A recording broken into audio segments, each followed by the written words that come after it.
Hello and welcome to Views on News. I am Jawad, Tehami. Pakistan's permanent representative to the United Nations, Mr. Munir Akram, has told the United Nations Security Council that TTP is emerging as an umbrella organization for the regional terror groups. So what he further said, let me quote, with terrorist safe havens close to our border, the TTP has conducted numerous attacks against Pakistan's soldiers, civilians and institutions, resulting in hundreds of casualties. We have evidence that Kabul authorities have not only tolerated but are complicit in the conduct of the TTP's terrorist cross-border attacks. Unquote. Recently published Global Terrorism Index has placed Pakistan the second most affected nation from terrorist-related incidents, with the number of deaths from terrorist incidents increasing 45%. It also talks about the banned Tehrik-e-Taliban Pakistan emerging as the fastest terrorist group. Also, JUIF chief Maulana Fazlur Rahman, who is one of the leading religious figures in Pakistan, visited Darul Uloom Haqqaniya in Akoda Khatak after this particular seminary was hit with a deadly suicide blast that led to the loss of precious lives. During his visit, he described those involved in the acts of violence as murderers and criminals, and also said that killing Muslims was not jihad but terrorism. What he had further to say, let me quote, this spell of militancy would pass and religion would be upheld by scholars and seminaries, unquote. In 2018, a religious decree, Tehami-Pakistan, was issued which declared suicide attacks as forbidden in Islam. This particular Tehami-Pakistan religious decree also encompassed a number of other important aspects which we will be taking up for discussion during our conversation in the show today. We'll also be talking about the provisions in the National Action Plan that relate to registration and the regulation of religious seminaries and madaris. For all that, we are honored to be joined in the studio by Dr. Muhammad Ziaul Haq. He is Director General, Islamic Research Institute, International Islamic University, Islamabad. Dr. Ziaul Haq, thank you very much for your time, for being with us on the show tonight. Really appreciate that. Later on in the show, we'll be joined by the participants as they join in. I'll be introducing them. Dr. Ziaul Haq, now talking about this particular resurgence of terrorism, what, as per your understanding, are the factors, particularly when we talk about Kabul takeover by the Taliban back in 2021? There's been a considerable increase in these heinous terrorist attacks, with the terrorist groups using Afghan soil to perpetrate these attacks in Pakistan. Actually, presently the evidence is shown that Afghanistan is rented out for the terrorism. The terrorists, they are attacking on their own supporters, they are attacking on their teachers, and they are attacking a country which has hosted millions of Afghan people still today. So they are doing these criminal acts, and I think the story is not completed only because of their attacks. The story is completed on our response. I would like to mention here with sorrow that other than Maulana Fazlur Rahman, our mainstream religious leadership remained silent on the recent attacks. It was only Maulana Fazlur Rahman who clearly condemned the attacks and declared it terrorism and differentiate between jihad and terrorism. Rest of our religious leadership remained silent. They were saying, we condemn the attack, it is the failure of our agencies, this and this and this, but they are not naming the groups and the people who have committed these attacks. So we need to be very clear, open and straightforwardly. This is a very simple understanding that we should condemn them, and we should point it out that who are the criminals who are attacking on the innocent people in Pakistan, who are attacking on the soil of Pakistan. And they are using religious slogans. Unfortunately, there are elements in the Pakistani side which are providing them assistance, which are who are glorifying the terrorists. So we need to be very clear, as it was described in the Paigam-e-Pakistan declaration and fatwa given by all the ulama from all schools of thought, that whatever is done on any pretext, that is a terrorism, it is against Islam, it is against Quran and Sunnah, and it is against Pakistan. So we need to be clarity, ideological clarity and strategical clarity, that there should not be any mercy, any tolerance, any acceptance and any assistance to the terrorist group inside the Pakistan. Okay, so specifically talking about the kind of message that has been delivered with this particular, not only the visit, but also the talk, the kind of talk and Maulana Fazlur Rahman did over there at that particular seminary. What do we understand? What sort of a message would have been delivered right there and then when he terms this sort of violence not as jihad, but as terrorism, calling those who are involved or who perpetrate these heinous acts as murderers and criminals? So the new breed of the religious scholars in that particular seminary and the associated or the concerned other seminaries, what sort of message has been sent? I think the message that we need is from the conversation of Maulana Fazlur Rahman. This is the exact message, but this message we need more loudly, more clearly, and from all schools of thought, particularly religious leaders and religious seminaries. Because what the terrorist groups they are using, mostly the terrorists, they are recruiting ignorant people. They have no well versed in the religious education. What their trainers are doing, they are distorting religious teachings, distorting interpretations of the verses of the Quran, and using ignorance on the name of jihad. This ignorance has to be highlighted by the Pakistani religious leadership, because still the people around the borders, they are listening to the Pakistani religious leadership. And as Maulana Fazlur Rahman has clearly distinguished between terrorism and jihad, between what the terrorist organizations, particularly TTP, is doing in Pakistan, this is not jihad at all. We should not accept it. Unfortunately, on the basis of same type of radical ideology, the terrorist organizations, they are getting facilitators inside the Pakistan.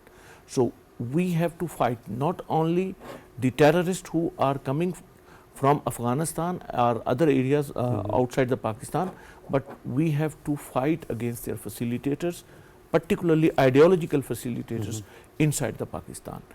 They are getting refuge, they are getting facilitation, and they are getting help from some of the elements who are inside Pakistan, and these elements are influenced from the terrorist ideology. The impact of this message by Maulana Fazlur Rahman on the new breed of the religious scholars, which are being groomed in seminaries, especially this particular seminary. We need to highlight that statement of Maulana Fazlur Rahman. It should not remain just as one statement. We, and particularly religious leaders, they convert this statement into a narrative. It should be repeated again and again, and it should be broadcast again and again, because the message is very important and the audience is very important, and it will be effective if we promote that message. And the conversation, I think I must appreciate that Maulana Fazlur Rahman was very courageous, he was very clear, he was outspoken, and he rightly pointed out what is the fault and where is the fault line. So I think we have to take that message clearly. That message is strategically important, that message is religiously important, and that message is indicating that Maulana Fazlur Rahman is rightly analyzing the situation that is prevailing in some areas of Pakistan. Now, Paigam-e-Pakistan, that religious decree also talks about dealing with such type of elements. Does it also take the consideration of those the elements that you've just mentioned, the facilitators? Yes, yes. Paigam-e-Pakistan, this is the copy of the Paigam-e-Pakistan. It has signed up to now by 6,000 religious scholars from all the schools of thought, including Imam-e-Kaaba, Grand Mufti of Egypt, and several Grand Muftis of Muslim countries. Paigam-e-Pakistan is saying that the ideology of hate, incitement to violence, and sectarianism, this ideology is our enemy. Wherever this ideology is prevailing, we have to contest it and we have to counter it. Paigam-e-Pakistan is also suggesting that inside Pakistan, we have to advance ethics of disagreement. Paigam-e-Pakistan is saying that the sectarian divide is actually root cause of the terrorist activities. Sectarian divide is based on the hatred that is promoted, and many organizations, instead of preaching Islam, instead of preaching the teachings of Quran and Sunnah, they are preaching their own sect through violence. This is a very dangerous tendency, and Paigam-e-Pakistan is saying that the differences of opinion is our asset, but on the basis of these differences, building sectarian divide is dangerous not only for Pakistan but for Muslim Ummah too. The sectarian organizations and many people who are sectarian, basically, they later on in the next stage they turned into terrorists, and they are using these sectarian ideologies for recruiting people for the terrorist activities. Similarly, they are using the people who are facilitating. So we have to look after inside our educational institutions, inside our religious institution, inside our streets, everywhere, that no supporter and facilitator of terrorist organizations should be there. Right. We are honored to be joined by another participant, Lieutenant General retired Raza Mohammed Khan, senior analyst, joining us on Skype. General Raza Khan, thank you very much for your time, for being with us on the show tonight. We really appreciate that. Let's start with this particular warning that has been shared and highlighted by Pakistan's permanent representative to the United Nations, Mr. Munir Akram, at the United Nations Security Council, specifically regarding the banned Tariqa-Taliban Pakistan. And also we have seen global terrorism index is also more or less given the same findings. How concerning these findings, the facts, should be for the United Nations Security Council in particular when it comes to addressing this menace of terrorism? Okay, Bismillah ar-Rahman ar-Rahim, Assalamu alaikum. Actually, this should be a matter of great concern for all the permanent members of the United Nations Security Council, particularly those who matter and with whom very recently we have had sharing of intelligence, and I'm talking of the United States, who has been helped Pakistan very recently in apprehension of an ISIS terrorist, and I think they are the one now to make sure that the weapons and equipment worth about $7 billion, which was left by NATO in Afghanistan and which is now in the hands of terrorists, need to be collected back. How they do it, I think they know what to do it. In the first stage, I think they need to apply enough pressure, directly or indirectly, on the current Taliban government to at least disarm all the terrorists and collect those weapons and equipment back from them. That is an expectation of the people of Pakistan, and I would say, every other reasonable states, because it is being used against Pakistan, and it's quite possible that it could be used against many other countries or neighbors of Afghanistan, including the United States or its allies. So as a first step, I think the United States needs to be concerned. It needs to support Pakistan in all its efforts of counter-terrorism. It needs to understand that TPP, BLA, and ISIS, they are all, terrorists. And if some of them are being supported by foreign countries, particularly India, then I think they should also make sure that they exercise their influence and prevent them from providing, logistic or economic support or basis to these terrorists. So I think that was the right message at the UN Security Council. We need to continue that. We also need to provide the dossiers available with us to all members of the UN Security Councils, particularly, to the national security and the counter-terrorism apparatus of the United States, so that there could be greater cooperation between the two countries. I was also overhearing, what was being said about Tehami, Pakistan. I have been a part of that, and I totally endorse. Raza Khan, if you don't mind, let me hold you for a second over here before heading towards that particular very important aspect, and we would love to have your view regarding the significance of Pegam-e Pakistan religious decree. Let's specifically first talk about there's been another thing that has been said by Ambassador Munir Akram at the United Nations Security Council, that Islamabad will initiate consultations on the creation of an appropriate mechanism to address the issue, including a working group on counterterrorism within the Doha process. Your understanding regarding it? Well, I think that is a suggestion which is workable. And if it means that officials from Pakistan and Qatar, Afghanistan, the United States, in particular, who were actually the architects of the Doha Accord, I think that can happen.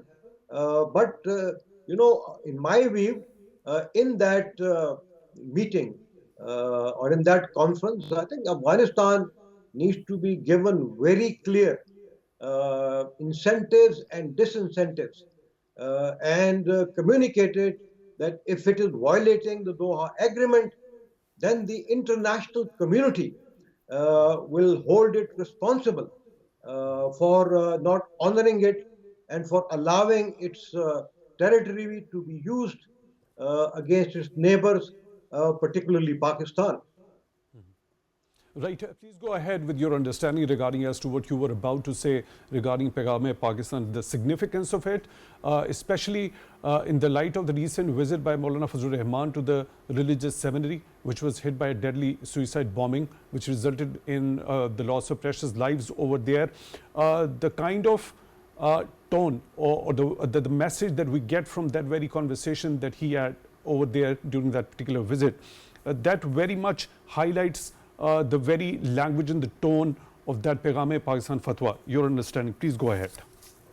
Yes, I think it does that because what he said there was that people who attack Muslims and people who attack religious leaders, I would add to that those who attack them even at places of worships and at places of teachings, and even in the month of Ramadan, they could not be, carrying out jihad as is perceived by the Khawarij. I'd call them clearly Khawarij. He didn't call them Khawarij. He should have called them Khawarij because I think such kind of people, they stand excommunicated from Islam, which is the religion of peace. And I believe that it's not only him who should have been saying this much earlier. I believe that all religious leaders in Pakistan, of all the major political parties, need to actually echo the same sort of sentiments which is there in Peham-e Pakistan, and which has been compiled, with a lot of efforts, which includes, very elaborate, authentic, and convincing arguments to counter the narrative of the terrorists. At the same time, let me add to it that it is not only the religious leaders, it should be the politico-religious leaders who should actually go and in their congregations and jalsas explain to the people, how wrong these Khawarij are and how they are trying to enforce their own sort of, very, very extreme, bigoted ideas on others. So that should go on. And in addition to that, I think the Paigam-e-Pakistan needs to be propagated from every mosque in Pakistan, from every pulpit in Pakistan, which is unfortunately not being done. Having said that, I think we all know that there are two kinds of, motivation for the terrorists. One, who are about whom we just talked, and there are others, particularly in Balochistan, who are not as motivated, by religious sort of fundamentalism. They have other ideas, They are mostly doing it for money on behest of the enemies of Pakistan, particularly India. And you have seen, the incident of the hijacking of a passenger train, and this is going on. The rescue operation is going on. These are the people. I think they do not want to see the economic development in the province of Balochistan on behest of foreign powers. And I think there has to be a separate narrative for them. Again, I think based on what is good for the people of Balochistan and what these guys are doing. They are actually all against the people of Balochistan itself. And I think these people have to be searched, their supporters, their financial supporters, their logistic supporters, wherever they are, whether in Pakistan or in Afghanistan or anywhere else in the world, they have to be stalked and they have to be given exemplary punishment so they desist from whatever they're doing there. And I think in that, I think there is a role for the friends of Pakistan, like China, like the UAE, like Qatar, like Saudi Arabia, who all have stakes, in the major development projects in the province of Balochistan. And they have they must do it together to again put pressures on both India and Afghanistan, who are providing them safe havens, and training and logistic support. Right, General Raza Khan, please stay with us. Dr. Ziaul Haq, you already mentioned this Paigam-e-Pakistan Fatwa was signed by more than 6,000 religious scholars, also endorsed from Imam of Kaaba, Holy Kaaba, also as well as getting that endorsement from the Al-Azhar University. Yes, yes. In Egypt. You, in your first take, also mentioned that it was Maulana Fazlur Rahman only this time around who came so vociferously, very open about delivering that message. You also expect other scholars to do follow the suit. Yes. Right. What about those more than 6,000 scholars from all Masalik and schools of thought, which has also been mentioned in that very Paigam-e-Pakistan Fatwa? I think it should be from every mosque, as General Sahib has rightly pointed out. Khawarij, they are distorting the image of Islam and they are attacking on Islamic Republic of Pakistan. So it is actually attack on the Muslim land by the Khawarij on the pretext that might have some religious element into that. Similarly, other extremist group, they are attacking on the soil of Pakistan and they are attacking against their victims are innocent women, innocent children, the students who are studying in religious seminaries. They are attacking on the people who are in the mosques and they are attacking on the people who are getting out from the mosque after saying Jummah prayers. Our religious leadership has to come out. They have not to remain silent. At this stage, whoever will remain silent, he must be considered that he is not standing with the Pakistan. We need that every alim, every teacher in the classroom, every social leader and politicians, they should all speak for Pakistan against the Kharij and terrorist groups. And we should speak loudly, clearly on every platform, even on the social media. We should not allow keyboard warriors of the terrorists to prevail on the social media. Every Pakistani, every young boy and girl, they should understand the importance of this time, and they understand their own role for advancing peace in Pakistani society. At this stage, Pakistan was stabilized against the terrorism activities, and we were moved from countering terrorist activities to preventing terrorist activities. But now again we have to move towards the countering terrorist activities. So this is a high time. Yesterday we invited vice chancellors and rectors from Islamabad, Rawalpindi, and we were all talking about that, how the intellectuals, academia, they can play their role under the Higher Education Commission. So Chairman Higher Education Commission also pointed out that we have to be together all. In every university, you know, there are 40,000 students in one campus, and some of these students, they are hijacked by the extremists. So we have to fight this war wisely, diligently, and with patriotism, and we should have a single voice, loud, clear, that we will not tolerate any terrorist on Pak Sarzami. Right. General Raza Khan, now you already talked of the importance of countering the terrorist narratives. When it comes to the broader consensus we see in the form of that Paygam-e-Pakistan fatwa, more than 6,000 religious scholars also getting the backing of the Imam of Holy Kaaba, also getting that endorsement of the Al-Azhar University in Cairo.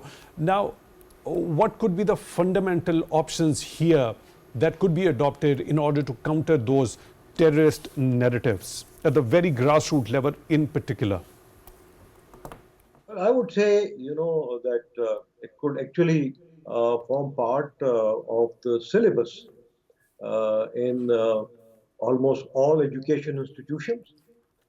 If not a compulsory part, it could be an elective subject, but with emphasis being laid by the religious leaders there in the academic institutions, and it should be done at all levels. And as I said earlier, I think at least the religious parties of Pakistan, those who are involved, in politics as well, and I think there are dozens of them, and I'm sure most of them were represented in the formulation of this paygam. Therefore, they need now to come out and openly profess it and do it convincingly to all their followers and their students in the seminaries and at the other religious schools. That is one. The other thing is, the angle of the fatwa which emanated from Afghanistan a few months back, where their supreme leader had clearly said that anyone who goes out from Afghanistan and attacks others, he will not consider it a jihad. I think we need to remind the religious leaders of Afghanistan, the government of Afghanistan, including their supreme leader, about that fatwa. We need to remind him that that fatwa is not being followed. On the contrary, there was a UN report which said that the TPP was being regularly paid $43,000 per month, as payment for whatever they were doing. I don't know. So what kind of, religious government would actually tolerate this? Or I think it brings into question the entire religious leadership of Afghanistan, who is not following, the edict and the fatwa of their own supreme leader. Our political internal differences within and the different motives every group carries for itself within that very larger ambit of the Tehreek-e-Taliban Afghanistan? Yes, I think what is going on in Afghanistan, we know, that because the TTP had, sworn their allegiance to the TTA for, supporting them when they were fighting against NATO. But the situation has changed. They need to understand that if they're now fighting, against the government of Pakistan and killing Muslims here, they must disown them. If they are Pakistani citizens, then I think they need to arrest them and hand them over to the government of Pakistan. If they can't do that, at least they should stop supporting them or providing them logistic supports and other kind of facilities on their soil. And unless they do that, I think the relations between Afghanistan and Pakistan are going to be totally spoiled. In fact, they need to understand that there are common enemies of both Afghanistan and Pakistan who would not let that happen.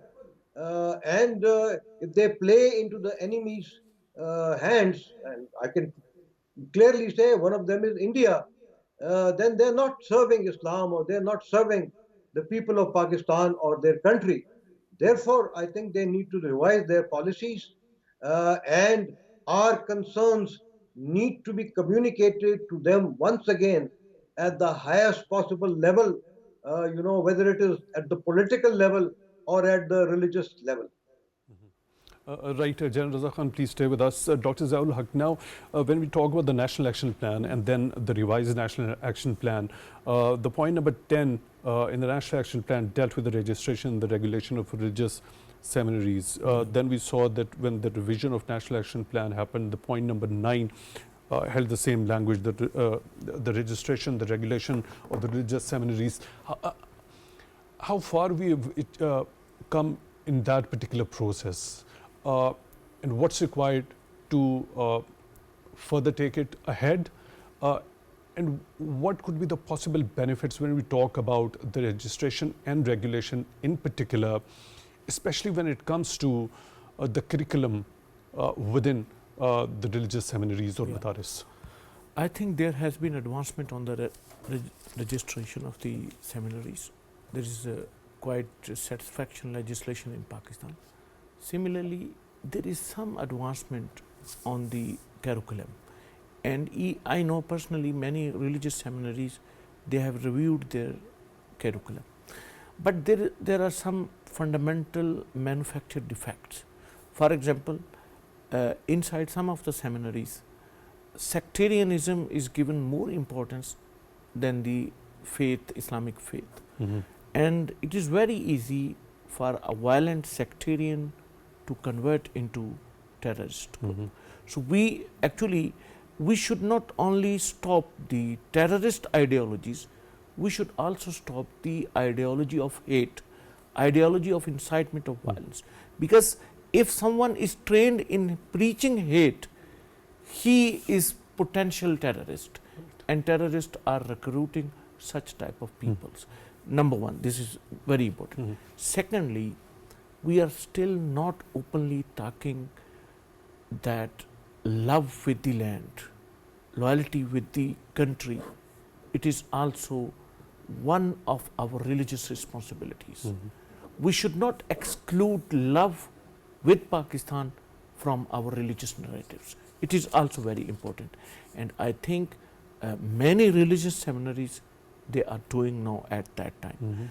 But they have to be more clear, they have to be more loud, and I'm happy to report here that now I have in my information that many religious seminaries, they start daily teaching of Islam with the national anthem of Pakistan. So we need to promote such type of activities, and particularly universities, seminaries.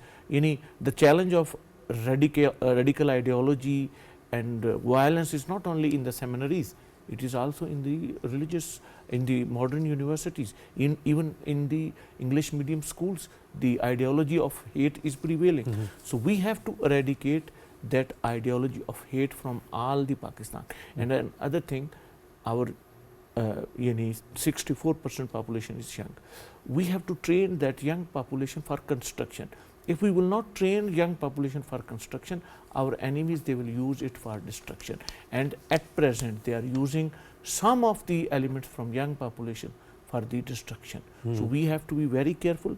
We need a wise, timely, active and prompt decision making to address and counter this situation. I get your point. We've got one last minute. General Raza Khan, please go ahead with your understanding regarding as to the love of land being of significant importance when it comes to inculcating that very spirit within the pupils, not only in religious seminaries, in madaris, but also all across. Well, I think it's very simple, and I think the motto of Pakistan First needs to be inculcated, I think, in the minds of every Pakistani, particularly the youth, and through the media. And I think that should now include not only the mainstream media, but also the social media, through a very well structured program, a very well financed program by not only the federal government but all the provincial governments, the academia, so that uh, all those all those whose minds may have been hijacked in this manner by the enemies of Pakistan, or because the young minds are very open,